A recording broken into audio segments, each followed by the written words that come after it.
Hi అండి. ఈరోజు recipe వచ్చేసి క్యారెట్, బీట్రూట్, కందిపప్పు తాలింపు అనమాట. చాలా బావుంటుందండి.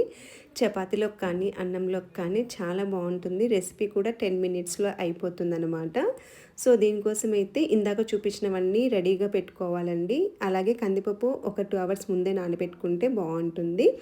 సో, అలాగే ఇప్పుడు చూపించినట్లుగా ప్యాన్‌లో ఆయిలు, పోపు గింజలు, పచ్చిమిర్చి చీలికలు కూడా వేసుకొని వేగిన తర్వాత ఆనియన్స్ కూడా వేసేసుకొని మనము కొంచెం పచ్చి స్మెల్ పోయి రెడ్డిష్గా వచ్చేంత వరకు ఆనియన్స్ని వేపుకోవాలన్నమాట.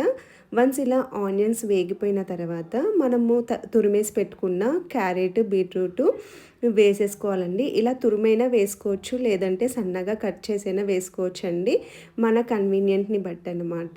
సో ఇలా క్యారెట్, బీట్రూట్ని ఒక 2 మినిట్స్ మగ్గించుకోవాలి.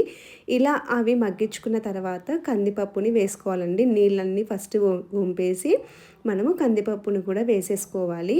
ఇలా వేసుకున్న తర్వాత ఇందులోకి కొంచెము పసుపు, అలాగే రుచికి తగినంత ఉప్పును కూడా వేసేసుకొని మనము బాగా మిక్స్ చేసేసుకోవాలి. ఇలా మిక్స్ చేసేసుకొని మనము మూత పెట్టేసి మగ్గించుకోవాలండి. సో కందిపప్పును మనం ముందుగానే నానబెట్టుకున్నాం కాబట్టి ఇది కూడా జస్ట్ క్యారెట్ అవి మగ్గిపోయే లోపల కందిపప్పు కూడా చక్కగా ఉడికిపోతుందన్నమాట.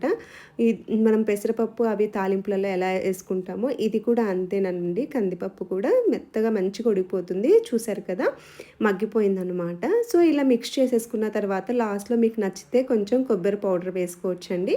సో ఇలా కొబ్బరి పౌడర్ వేసుకొని కలిపేసుకొని ఒక నిమిషం ఉన్న తర్వాత లాస్ట్లో కొంచెం కొత్తిమీర కూడా చల్లేసుకొని కలిపేసుకుంటే మన ఈ క్యారెట్, బీట్రూట్, కందిపప్పు తాలింపు రెడీ అయిపోయినట్టే అనమాట.